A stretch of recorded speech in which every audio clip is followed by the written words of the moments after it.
ఎప్పుడైతే ప్రార్థనకు జవాబు వచ్చేస్తుందో అప్పుడు మొదటి స్థితి కోల్పోతాం. ఇప్పుడు ధీమా వచ్చేస్తుంది.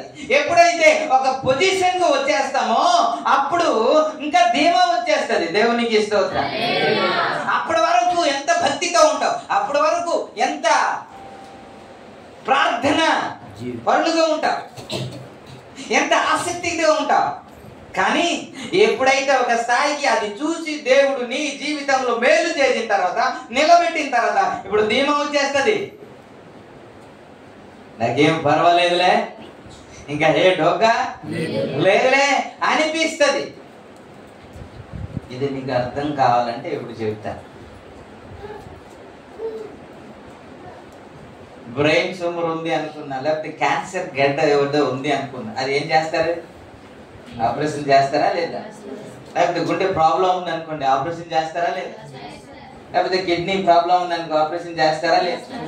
ఆపరేషన్ సక్సెస్ అయింది అనుకోండి, సక్సెస్ అవడం గొప్ప, లేకపోతే దాని తర్వాత చేయాల్సిన పనులు గొప్ప?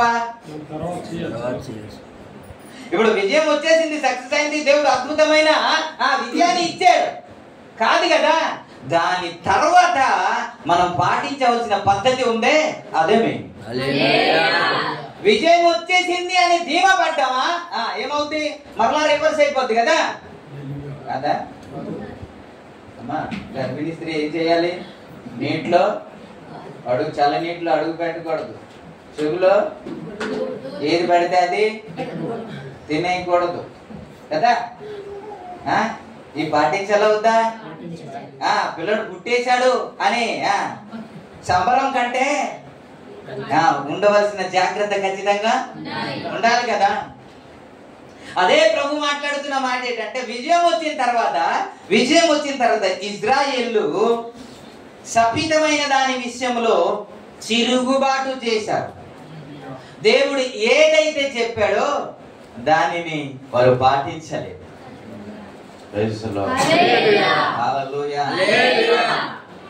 ఇప్పుడు మొన్నటి నుంచి మేము ప్రార్థన చేస్తున్నాం. సామ్యూల్ రాజు గారు అని చాలా పెద్ద ఆయనకి అయిన తర్వాత కూడా మరలా అది ఫెయిల్ అయింది. మరలా ఏదో ప్రాబ్లం వచ్చింది. అది అయింది అనుకున్నారు కానీ మరలా ఇప్పుడు రివర్స్ అయిపోయినట్టు అనిపిస్తుంది. అయ్యా చాలా బాధగా ఉంది అయ్యా, చాలా ఇబ్బందిగా ఉంది అయ్యా, నా కొరకు ప్రార్థన చేయండి. ఆయన పెద్ద ఆయన కోరారు. ఆయన కొరకు ప్రార్థన చేసేంత గొప్పవారు మనం కాదు, కానీ నా నమ్మకము నేను కాదు కదా అద్భుతాలు చేసేది, ఆయనే. ఎవరండి? యేసయ్యే మనం సేవిస్తున్నా, దేవుడే మనం ఆరాధిస్తున్నా, దేవుడు తప్ప మనం కాదు కదా. మనం ప్రార్థన మాత్రమే చేస్తాం. అందుకే ధైర్యంగా ప్రార్థన చేస్తూ ఉంటాం. ఏమైందో ఏంటో తెలియదు, కానీ ఆపరేషన్ అయిన తర్వాత తీసుకోవాల్సిన జాగ్రత్త ఖచ్చితంగా తీసుకోవాలి. తీసుకోకపోతే ఏటవుద్ది? పాడైపోవడం కాదు, మొదటి స్థితికి వచ్చేస్తారు. ఆ మొదటి స్థితి కంటే ఇంకా ఘోరమైన పరిస్థితి రావచ్చు. నేను అందుకే చెబుతున్నాను, విజయం వచ్చేసింది కదా, మేలు జరిగింది కదా, ప్రార్థన ఆలకించి ఒక పొజిషన్ లో నిలబెట్టాడు కదా అని ధీమా పడ్డామా ఇబ్బంది. కాబట్టి విజయం వచ్చిన తర్వాత మెయిన్ ఇంపార్టెంట్ ఏంటంటే తీసుకోవాల్సిన జాగ్రత్త ఖచ్చితంగా ఉండాలి. అదే మీకు జ్ఞాపకం చేస్తున్నాను. వారికి ఏం చెప్పబడింది అని అంటే 6వ అధ్యాయం 19వ వచనంలో, వెండియు బంగారును ఇత్తడి పాత్రలను ఇనుప పాత్రలను యెహోవాకు ప్రతిష్ఠితములగును, వాటిని యెహోవా ధనాగారంలో ఉంచవలెను. మిగతావన్నీ 18వ వచనం, శపింపబడిన దానిలో కొంచెమైనను మీరు తీసుకొని ఎడల మీరు శాపగ్రస్తులై ఇశ్రాయేలు పాలమునకు శాపము తెప్పించి దానికి బాధ కలుగజేయుదురు. కనుక శపింపబడిన దానిని మీరు ముట్టకూడదు. అది ఎక్కడికి రావాలి? దేవుని ధనగారంలోకి రావాలి, అందులోనికి రావాలి. దేవుడు చెప్పిన ఇంకా 24వ వచనం 2వ భాగంలో మాట్లాడుతూ, వెండిని బంగారును ఇత్తడి పాత్రలను ఇనుప పాత్రలను మాత్రమే యెహోవా మందిర ధనాగారంలో ఉంచిరి అన్నమాట. దేవుడు ఏదైతే చెయ్యొద్దు అన్నాడో ఖచ్చితంగా వారు పాటించాలి. ఎప్పుడు? విజయం తర్వాత, విడుదల తర్వాత, ఆశీర్వాదము తర్వాత, మేలు తర్వాత. మేలు తర్వాత తీసుకోవాల్సిన జాగ్రత్త తీసుకోలేకపోయారు. ఏముంది, సియోనును ఓగును ఓడించేశాం, ఎరుకో పట్టణాన్ని ఓడించేశాం, గొప్ప విజయం వచ్చేసింది, ఇంకా ఏ ఢోకా లేదు అనుకున్నారు. వారు తీసుకోవాల్సిన జాగ్రత్త తీసుకోలేదు కాబట్టి వారు శపించబడిన వారే. హాయి పట్టణానికి వెళ్ళిన తర్వాత 7వ అధ్యాయంలోనే మనం చూస్తాం, 4-5 వచనంలో మనం చూస్తాం. కాబట్టి జనుల్లో 3,000 మంది అక్కడికి వారు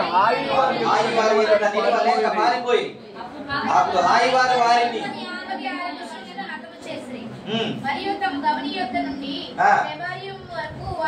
వారిని తరిమి మోరాదులో వారిని హతము చేసిరి. కాబట్టి శనులు గుండెలు కరిగి నీరైపోయాయి.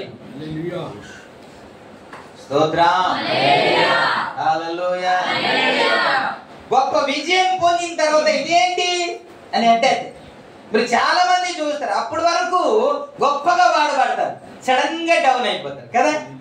అప్పటి వరకు అద్భుతంగా వాడబడతారు, సడన్ గా పడిపోతారు. ఎందుకు అని అంటే మేలు పొందిన తర్వాత వారు తీసుకోవాల్సిన జాగ్రత్త వారు తీసుకోలేదు. విజయం అయితే వచ్చింది, విడుదలైతే వచ్చింది, స్వస్థత అయితే వచ్చింది, ప్రార్థనకు జవాబు అయితే వచ్చింది. కానీ సుఖమే ఉంది. చిన్న పట్టణానికి వెళ్ళి 36 మంది చనిపోయారండి. వారి చేత తరవబడ్డారు. వారు లెక్క కూడా వేశారంటే ఇంతకు ముందు అలా జరగలేదేమో, ఇంతకు ముందు అలాగా జరగలేదేమో, అందుకే ఇంతమంది చచ్చిపోయారు అనేసి రాశారు. 36 మంది పెద్ద ఏమేం కాదు యుద్ధంలో చనిపోవడం, కానీ అది కూడా రాశారు. దాని అంతటికి కారణం ఏంటో తెలుసా? అందుకే ఈ రోజు ఒక సందర్భంలో జ్ఞాపకం చేస్తున్నాం, దేవుని మందిరానికి ఏది తీసుకొని రావాలి అని దేవుడు చెప్పాడు, ఖచ్చితంగా తీసుకొని రావాలి. తీసుకొని వస్తేనే మీరు ఆశీర్వదించబడతారు. మీరు అది గాని ఉంచుకుంటే మలకి గ్రంథంలో ఏమనుంది? మలకి గ్రంథంలో ఏముంది? 3వ అధ్యాయము